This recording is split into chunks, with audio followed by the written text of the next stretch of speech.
Shamal, I want to say thank you firstly for joining us at such short notice tonight. The backdrop, not a bad one, is it? No, not too bad now. Lovely settings, isn't it? How's it been for you this week? Because obviously you've signed and then you've had a few training sessions under your belt. You had the open training session as well. And then you've come here. And I guess for a new player, it's a really important part of getting into the group. Yeah, obviously pre-season is important to, obviously if you're training and getting back fit, but obviously getting to know your teammates well as well. So, no, it's been really good so far. Obviously we had a game the other day, so it's good to get a game. That's my first game in quite a few months because obviously I came off an injury last season, so it's good to dust some of the cobwebs off. And yeah, training's been tough, but it's been really good. And it's hot here, obviously, like it is in the UK. It's a different kind of heat, though. How's everyone adapting to that at the minute? Yeah, like the UK heat's completely different. It feels worse actually in the UK, to be honest. But no, it's been tough. But everyone's buying into it, and it's been really good so far. And you've also now had some time under your belt with the GK Union here at the club with Grant, Dillon, the younger goalkeepers, and of course Brannan, the goalkeeper coach. How have you got on with those relationships so far? Yeah, obviously Brandon's a top guy, top coach, so he's quite deep into analysis stuff. So I've been learning quite a few things with him and things that he can help me with to develop my game because I'm not the perfect goalkeeper, but I'm going to try and get as best I can be. So he's helping me improve every day. Obviously learning off Grant as well. Grant's a bit older, so hopefully we can bounce off each other and teach each other a few things. And obviously Dylan as well. He's a top keeper and top kid as well. So yeah, it's been great to settle in, and he's made me feel very welcome. And you've got three goalkeepers and a coach there who will push each other the whole time. Yeah, so like, training's been competitive, but it's been really good. We push each other on as much as we can, give each other praise, and yeah, we back each other and push each other every session. Just for the fans who are watching this, a day in the life of you in Portugal. What goes on? How does the day go? So breakfast is normally, I think it's between about 8 and 9 o'clock, and then we have pre-activation by the pitch at 10:15, train at 11 for around an hour and a half, 2 hours. Then we come back for lunch. If we have a single session, that's almost about it, to be honest. Then the rest of the day we maybe go have a meeting or whatever, or we play ping pong, snooker with each other. And then team bond. Obviously, we went to watch the Spain and France game as a team the other day. So it's been really good. In the daytime, it's been a graft for the daytime, but then team bonding through the night time's been very relaxed, and it's needed, to be honest. I want to talk a bit about your early career and what really made you start playing football. What made you into what you are now? Can you recall any of those early memories? So growing up, obviously, I was a Liverpool supporter through my dad. My sister and my two brothers, they played football, so I'm the youngest, so I grew up obviously watching them play football, so I carried on in their footsteps as well. And then obviously watching Pepe Reina, he was my favourite goalkeeper growing up. But I actually didn't plan to be a goalkeeper, so my brother had a football tournament and the goalkeeper didn't turn up, so I went in goal just randomly, and I won the tournament on penalties, saved one and scored one. And then Tranmere gave me a trial for 6 weeks. I got in 2 weeks. John Achterberg, he was a Liverpool goalkeeper coach the first team one, so he was at Tranmere, and he took me to Liverpool with him when I was about 9 o'clock. When I was about 9, so I stayed there for, I think it was 13 years. I was at Liverpool for.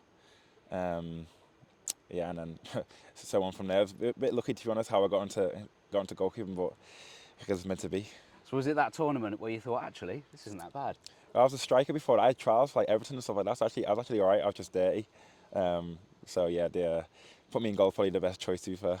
But, So yeah. have you told Woody that you've played up front as well? Yeah, I'm pretty sure you'll probably know. Yeah, if you search it on YouTube, it's a great video. But yeah, it's class memories. Just on that, we talked briefly about it in your signing interview, but when Jurgen Klopp tells you that that's what he wants you to do, what did that feel like?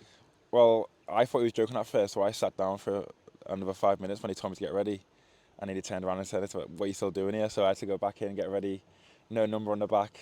I had socks up to my knees. So yeah, you see the video. It's quite comical, but it's really good actually. Good memories, and actually done alright, to be fair. Talking of Liverpool, you've spoken how you supported them as a kid. It must have been a dream to then go and play for them. Yeah, I love Liverpool. I watch them now every time they play. Obviously, my whole team our whole team, my whole family are Liverpool supporters. My fiance's side and Man U supporters. So yeah, we have our arguments, but That must be interesting. yeah, my missus, dad, and mum are massive United supporters. So I like to rub it in their face every now and then, especially when we were doing well. But last season wasn't great for us, so I had a bit of stick back, deservedly so. And talking of Liverpool, they'll be visiting the Copper Jacks Community Stadium, the under-21s in August. So an exciting one as well. There. Yeah, I've had a message off one of my old coaches, the goalkeeper coach. He's already messaged me saying I owe him a coffee when he comes up. So, but no, it'll be good to see some faces hopefully. And yeah, looking forward to it.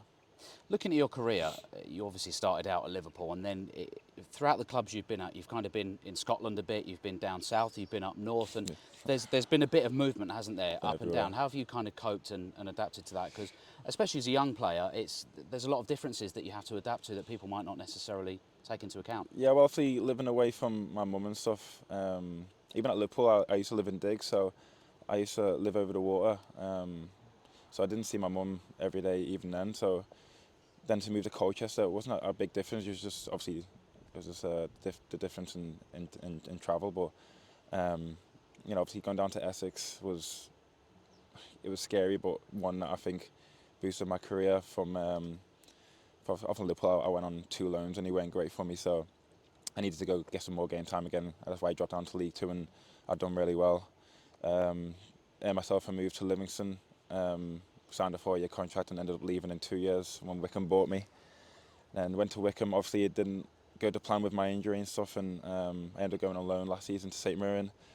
Done really well again, and obviously now I'm here. So been back and forth everywhere, but it's a great experience for myself, and I've loved every moment of it so far. And my fiance follows me everywhere I go. My kids, just like kids, so they don't know what accent they're going to have. We'll see, but A mixture. Yeah, we'll see. But yeah, it's been a class experience so far. And I've seen some brilliant pictures online. You talk about St Mirren there last season, that cup victory. That must have been so special for you. That was the best day of my life, I think, in terms of football. You know, I lost my granddad a few weeks before that as well, so that's what made it extra special. Don't know if there's a video, my mum has one maybe. Ended up crying on the pitch and stuff like that, but it was something that will stick with me always. Talking to my nan and stuff after the game, and yeah, it's really emotional. Even now I get emotional thinking of my granddad, but yeah, it was the best day of my life in football so far. I can see what it means to you, and it's very clear from what you're saying that family is everything to you. Yeah, that's the most important thing in the world. You know, especially my 2 little babies as well. I just didn't realise how special kids can be to you. I didn't understand it before I had kids, but now I totally get it. The most important things in my life, and I'll do everything for them. We've got to talk about the gaffer, because he's a goalkeeper. Have you ever played under a goalkeeper before? No, I haven't. No, I obviously know his son's Freddie Woodman, who's a great goalkeeper as well. But no, it's a new experience for me. But yeah, clearly a top manager, and I'm looking forward to working under him. Everything seems to be happening so quickly now. The season's round the corner, and it's going to be an exciting year, hopefully. Yeah, I've got a few more pre-season games, and then they've got Reading in the Carabao Cup, and then yeah, the business starts. So looking forward to the next few weeks. And this trip, we talked about it at the start of the interview, but so important. You've talked about your own experience, but it's lovely to see the rest of the boys and the new players coming into this camp and looking like they've been here for much longer. Yeah, the team's bonded really well together. Obviously, come through football, you know faces and stuff like that, so there's a lot of things you can share in terms of experience, and yeah, the team seems to be bonding really well together, and the training's been top, so I'm really positive, looking forward. Shamal, appreciate your time. Cheers. It's been brilliant. Thank you. Thank you.